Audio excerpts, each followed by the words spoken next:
Praise the Lord. இன்னைக்கு டிராயிங்கான Bible வசனம் பார்க்கலாமா? நான் பிரமிக்கத்தக்க அதிசயமா உண்டாக்கப்பட்டவள். அதை குறித்து இன்னைக்கு பார்க்கலாமா? சங்கீதம் 139 அதிகாரம் 13-14 வாசிக்கிறேன். நீர் என் உள்ளந்திரியங்களை கை கொண்டிருக்கிறீர், என் தாயின் கர்ப்பத்தில் என்னை காப்பாற்றினீர். நான் பிரமிக்கத்தக்க அதிசயமாய் உண்டாக்கப்பட்டபடியால் உம்மை துதிப்பேன். உமது கிரியைகள் அதிசயமானவைகள், அது என் ஆத்துமாக்கு நன்றாய் தெரியும். அதாவது சங்கீதக்காரனாகிய தாவீது அவரோட உபத்திர நாட்கள்ல ஆண்டவர் எந்த அளவுக்கு கூட இருக்கிறாருன்றத உணர்ந்து இந்த அதிகாரம் ஃபுல்லா பேசியிருப்பாரு. கர்த்தரோட அறிவு எவ்வளவு பெரியதா இருக்கு, அவரோட ஆலோசனை எவ்வளவு அதிகமா இருக்கு, அது மணலை போல அதிகமா இருக்கு. நான் எங்க போனாலும் நீங்க கூட இருக்கிறீங்க, நான் நடந்தாலும் படுத்தாலும் நீர் அங்க இருக்கிறீர், பாதாளத்தை படுக்கை போட்டாலும் அங்கே இருக்கிறீர், உம்மோட ஆவிக்கு மறைவா நான் எங்க போவேன், நான் இருள் இருந்தா நீங்க எனக்கு வெளிச்சமா இருக்கிறீர் அப்படின்னு சொல்லி ஆண்டவர் அவர் கூட இருக்கிற அந்த தருணம், ஆண்டவர் எப்படி என் கூடவே இருந்தேனே எந்த அளவுக்கு பாதுகாக்கிறார் அப்படின்னு சொல்லி உணர்ந்து சொல்லியிருப்பாரு. இந்த அதிகாரம் ஃபுல்லாவே என் தாயின் கர்ப்பத்தை உருவாகும் முன்னே உங்க கண்கள் என்னை கண்டது, என் வாயின் சொல்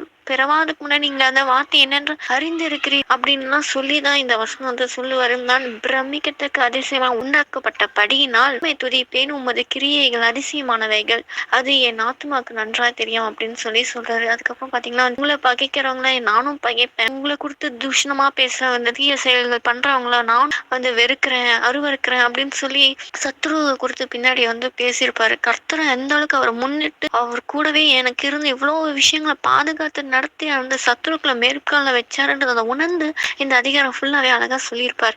அதிசயமா உண்டாக்கப்பட்டவன் அப்படின்னு சொல்லி அவர் சொல்றாரு. நம்ம உருவாக்குறதே அதிசயம் தான் இல்லையா? அந்த சத்ரு எத்தனையோ பிள்ளைங்களை கருவிலே அழிச்சு நம்மளோட அம்மா கருவுல நம்ம சிதையாம ஆண்டு அழகா உருவாக்கி இந்த வெளியில கொண்டு இன்னைக்கு அவரோட நாம விளங்க பண்ணி அவரோட வார்த்தையை சொல்றது கூட உயிரோட காத்து நடத்தி கொண்டிருக்க. அதுவே அதிசயம் தான். நம்ம அம்மாவோட கருவுல இருக்கும் போது சின்னதா இருப்போம், கை கால்லாம் இருக்குமா, எப்படி வளரும் எதுவுமே தெரியாது. ஆனா வெளில வந்திருக்கும் போது கண்ணு மூக்கு வாய் அழகா அவரோட சாயல் படி எப்படி ஆண்டவர் ஆதாம தன் சாயல் படியை உருவாக்கினா, அதே போல நம்மள அந்த மிரர்ல போய் பாருங்களேன், எத்தனோட சாயல் படினா நம்ம இருக்கோன்றத அதை பார்க்கும்போது எவ்வளவு ஆச்சரியமா இருக்கும். ஆண்டவர் நம்மள எவ்வளவு அழகா உருவாக்கி இருக்காரு. கை குழந்தை சின்னதா இருக்கும், ஆமா நம்ம வளர இவ்வளவு பெரியவங்களா நம்ம வளர்ந்து கை கால்லாம் அவ்வளவு பெருசா ஒரு நாள் வளர்ச்சியுமே ஒரு ஆச்சரியமா பிரமிக்கத்தக்கதா தான் இருக்குல்ல. அதை ஆண்டவர் சொல்லி நம்ம துதிக்கணும். எப்படி தாவீது ராஜா அப்படிதான் சொல்லிக்கிறாங்க, துதிப்பேன், இப்படி என்னை அழகா உருவாக்கி இவ்வளவு தூரம் நடத்தி கொண்டு வருகிறேன். வளர்ச்சிக்காக, இந்த சரீரத்துக்காக நம்ம வெளியரங்கமா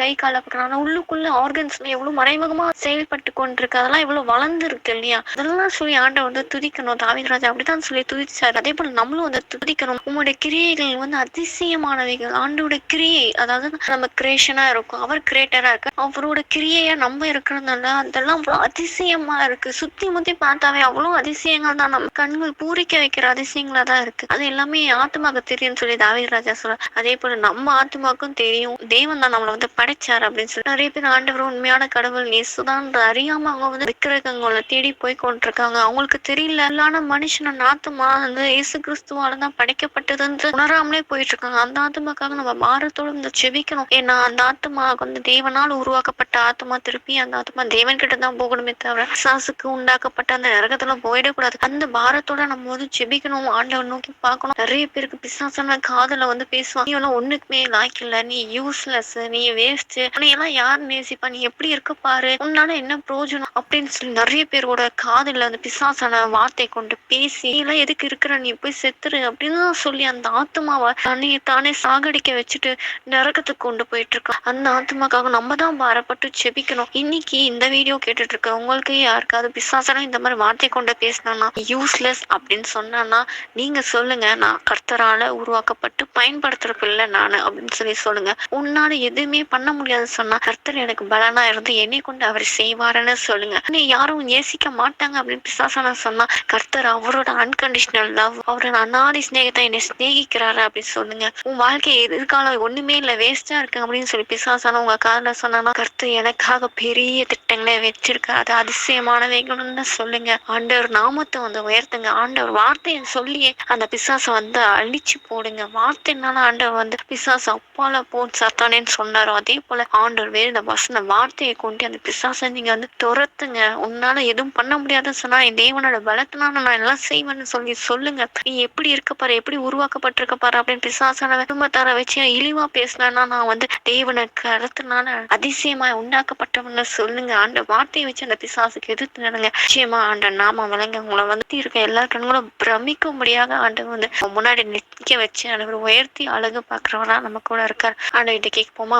ஏசப்பா, நீங்க வந்து என்னை அழகா உருவாக்கி வைத்திருக்கிற அதுக்காக நமக்கு ஸ்தோத்திரம். என் ஆத்மா அந்த உண்மையை நம்பி இருக்கும்படி செய்யுங்க. என் ஆத்மாக்கு தெரியுது ஆண்டவர் ஏசப்பா, நீங்க தான் படிச்சீங்க. இந்த ஆத்மா உங்ககிட்ட தான் வரணும். விசுவாசி கிட்ட நரகத்துக்குள்ள போயிடக்கூடாதுப்பா. இன்னும் நீங்க எப்படி தெரிந்துக்கணுங்களோ அதே போல சுத்தி இருக்கீங்க எல்லாரையும் தெரிந்துக்கோங்க. அவங்களும் உணரணும் நீங்க தான் எங்களை வந்து உருவாக்குனீங்க. இந்த ஆத்மா உங்ககிட்ட தான் வரணும்ன்றத உணர்ந்து கொள்ளும்படி செய்யுங்க. அழுதுன்னு உங்க கரத்தின் கிரியைகளை சொல்லி அதிசயங்களை சொல்லி உங்களுக்கு துதிக்கும்படியாக என்னை சுத்தி இருக்கீங்க எல்லாரையும் மாற்றுங்க ஆண்டவரே ஏசப்பா. என்னைய பாக்குறவங்க உங்களை பார்க்கணும். ஏன்னா உங்க சாயல தான் நான் படிச்சிருக்கேன் ஆண்டவரே ஏசப்பா. அதுவும் பிரமிக்கத்துக்கு அதிசயமாய் உண்டாக்கப்பட்டவனா நான் இருக்கேன் ஆண்டவரே ஏசப்பா. உங்க சாயல அணிந்து கொண்டிருக்க நான் உங்களுடைய சுபாவம் வெளிப்படுறவனா நான் இருக்கணும். என்னைய பாக்குறவங்க உங்களை பார்த்து உண்மை ஏற்றுக்கணும்னா காணும்படி என்னைய அந்த மாதிரி என்னை மாற்றுங்க. என்னைய உங்க கருத்தை அர்ப்பணிக்கிறேன். நீங்க என்னை பொறுப்பெடுத்துக்கோங்க ஆண்டவரே. என் ஆத்மா எப்போதுமே உங்களுக்கு நன்றி சொல்லி துதிக்கிற ஆத்மாவை காணப்பட எனக்கு உதவி செய்யுங்க. நாமத்தை ஆமேன் அப்படின்னு சொல்லி ஆண்டவர் துதித்து நம்ம உருவாக்கப்பட்ட இந்த காரியங்கள் எல்லாம் சொல்லி சின்ன வயசுல இருந்து இப்போ வரைக்கும் நம்ம வளர்ந்துருக்க எப்படியெல்லாம் ஆண்டவர் நம்மளை பாதுகாத்தா நடத்தி கொண்டா தப்பு வித்தா ஏந்த நான் சுமந்தா எல்லாவுமா இருந்து கூடவே இருந்து பாதுகாத்தா நினைச்சு நினைச்சு ஆண்டவர் துதிங்க. ஆண்டவர் நாம உயரட்டும், அவர் பெருகணும், நம்ம சிறுகணும். ஆண்டவர்கிட்ட ஒப்பு கொடுப்போம். ஆமேன்.